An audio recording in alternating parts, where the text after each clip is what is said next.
सभी साथियों को नमस्कार। युवा मंच के यूट्यूब चैनल पर आप सभी का स्वागत, अभिनंदन, वंदन करते हुए उपस्थित हूं एक बड़ी खबर के साथ। मित्रों, जैसा कि आप सब जानते हैं कि जूनियर शिक्षक भर्ती इनवैलिड सीरीज को लेकर के जितने भी मामले थे, जो संशोधित परिणाम आया था, उसकी सुनवाई कल होनी है। साथ ही साथ एक बड़ी चुनौती है कि आखिर क्या जूनियर शिक्षक भर्ती समय से पूरी हो जाएगी। तो हकीकत में माना जाए तो जूनियर शिक्षक भर्ती भंगार में चली गई है। जूनियर शिक्षक भर्ती पर सीबीआई जांच लगेगी, एसटीएफ जांच लगेगी। जूनियर शिक्षक भर्ती का पूरा होना मुझे तो नहीं लगता है कि संभव हो पाएगा। उसके बाद हम बात कर रहे हैं मित्रों आप लोगों से चयन बोर्ड में सदस्यों की नियुक्ति को लेकर के।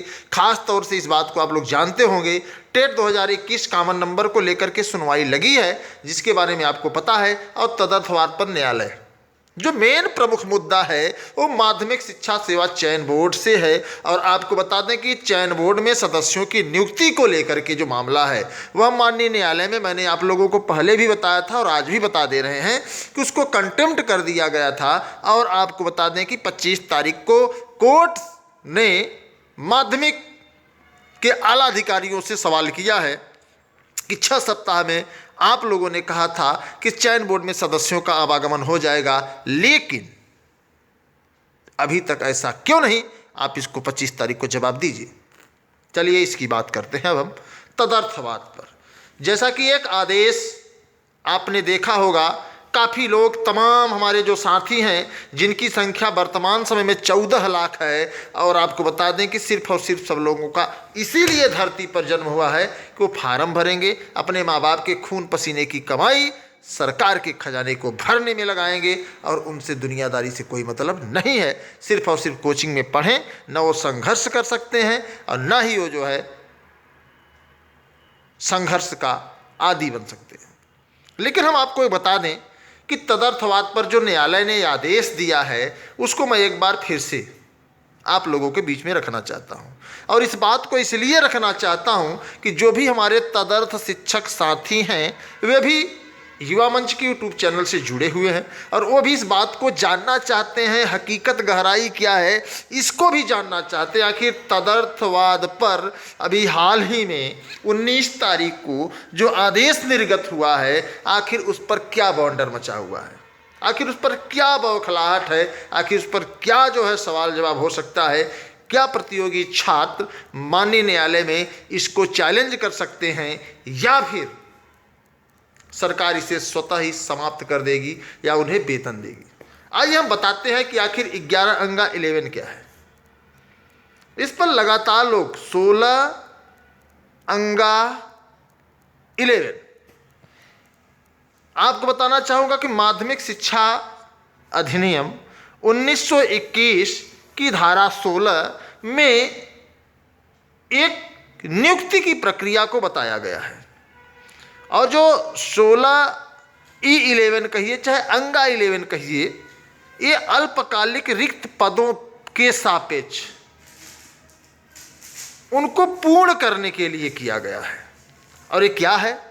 जैसे माध्यमिक विद्यालयों में किसी शिक्षक की आकस्मिक मृत्यु हो गई, तो ऐसी दशा में विद्यालय में बच्चों के शिक्षा दीक्षा को देखते हुए एक अधिनियम हुआ जिसे 16 अंगा कहते हैं। उसमें क्या होता है कि सत्र तक के लिए, अर्थात उसी सत्र तक के लिए शिक्षक की नियुक्ति कर दी जाती है। अब सवाल यह उठता है दोस्तों कि आखिर ये नियुक्ति जब हो जाती है तो इनको आगे कैसे बढ़ा दिया जाता है, जबकि हकीकत यही है कि मात्र अधिकतम 11 महीने तक ही नियुक्ति हो सकती है, क्योंकि ये अल्पकालिक पद है।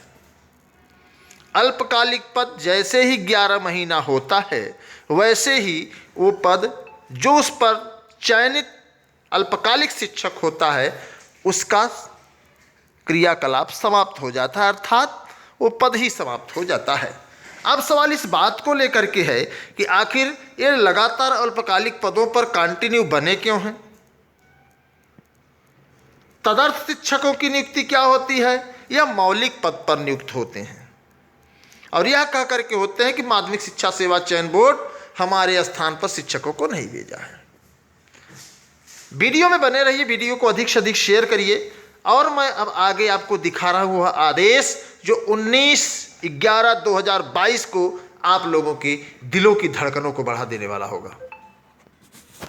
आपने इस आदेश को शायद आसानी से पढ़ा होगा। तमाम साथी कहें कि आपने इस वीडियो में, सुबह की वीडियो में जो आपने वीडियो बनाया था उसमें चीज़ें स्पष्ट नहीं थी, तो मैंने सोचा कि एक बार इस आदेश को फिर से आप लोगों के सामने स्पष्ट कर दूं।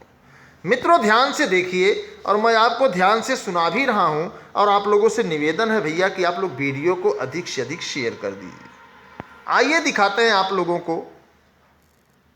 Here learned council for the petitioner and learned standing council for the respondent state कह रहा है इसमें कि state of UP through secretary sector education.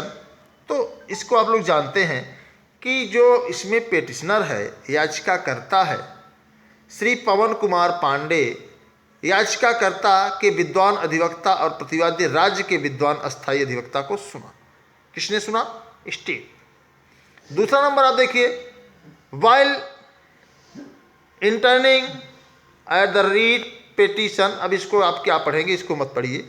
आइए हम नीचे पढ़ते हैं जहाँ से आपको डॉट डॉट लगा। इन view of the above it is provide that if the employer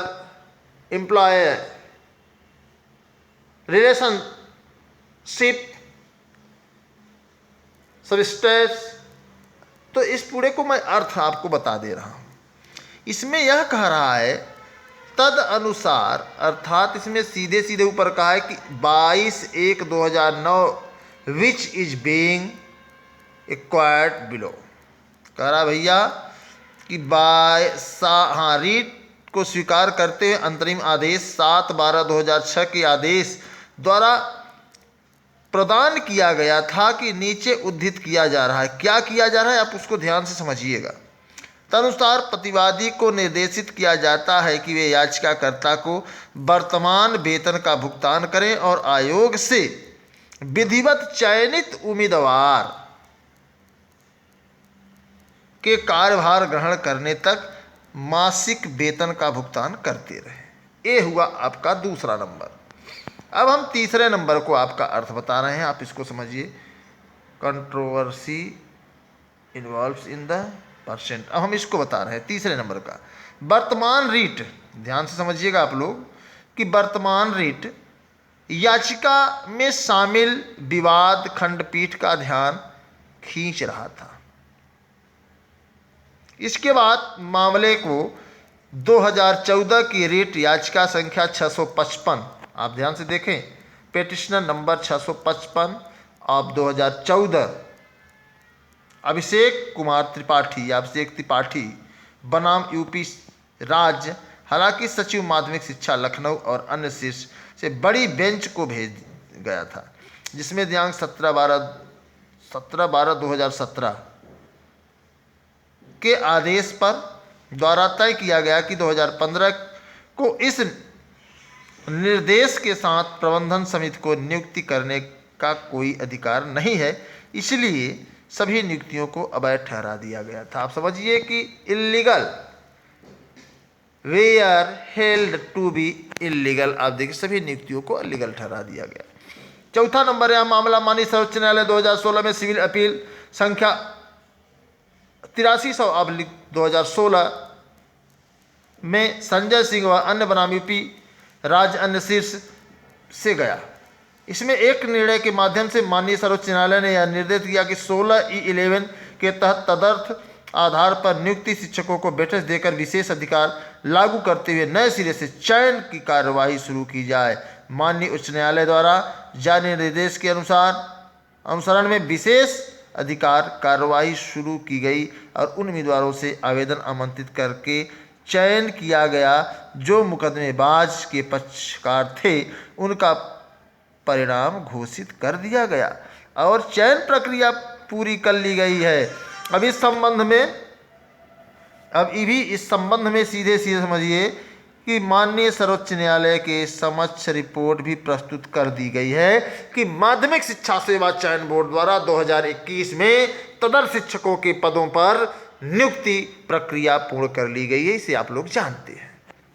अब आपको मैं अगली पॉइंट बता रहा हूँ 5। उपरोक्त के मद्देनजर इस रीट याचिका के अंतिम रूप में उत्तरदाताओं को निर्देश के साथ निपटाया जाता है कि शिक्षक व्याख्याता को वर्तमान में टीजीटी और लेक्चरर नियमित रूप से चयनित उम्मीदवार की नियुक्ति तक और इस हद तक नियोजित रहेंगे अधिनियम की धारा 11(e)(11) के अनुपालन में की गई नियुक्तियों के विरुद्ध राज्य सरकार, ध्यान समझिए 16(11) की नियुक्तियों में राज्य सरकार, अब राज्य सरकार आप ध्यान दीजिए 11(11) राज्य act the same bill also be given to provide secure to the TGT. कह रहा है कि नियुक्तियों के विरुद्ध राज्य सरकार द्वारा संस्था को वित्तीय लाभ दिया जाता है, वह टीजीटी व्याख्याताओं को सहायता प्रदान करने के लिए भी दिया जाएगा। अर्थात कहने का मतलब है कि इनको वेतन दिया जाए। अब सवाल ये उठता है कि इनको वेतन किस बेस पर दिया जाए। सवाल ये उठता है, हमारे जितने भी साथी हैं 14 लाख फार्म भरने वाले, दिमाग की बत्ती खोल लीजिए। अब आप देखिए कि कैसे हो रहा है। अगर आप 16(e)(11) के बारे में नहीं जानते हैं तो आप माध्यमिक शिक्षा सेवा चयन बोर्ड 1921 अधिनियम को पढ़िए। और केवल मास्टर बनने से काम नहीं चलेगा। और सबसे ज़्यादा तो मैं धिक्कार उन तमाम चयनित शिक्षकों को करता हूं कि जो इस नासूर को मिटाने में अपना योगदान नहीं दे रहे हैं, और जो लोग दे रहे हैं उनका मैं तहे दिल से आभार प्रकट करता हूं। तो धन्यवाद। वीडियो अच्छा लगा हो, उम्मीद करता हूं आप इस वीडियो को अधिक से अधिक शेयर करिए। हमारी जो भी योजना है कल हम आप लोगों को बताएंगे और इस पर एक आर पार की लड़ाई लड़ने के लिए हो जाओ तैयार, क्योंकि गद्दारों को भगाना है और खुद अपना अधिकार पाना है। इसी के साथ सभी साथियों को शुभ रात्रि, गुड नाइट, इंकलाब जिंदाबाद।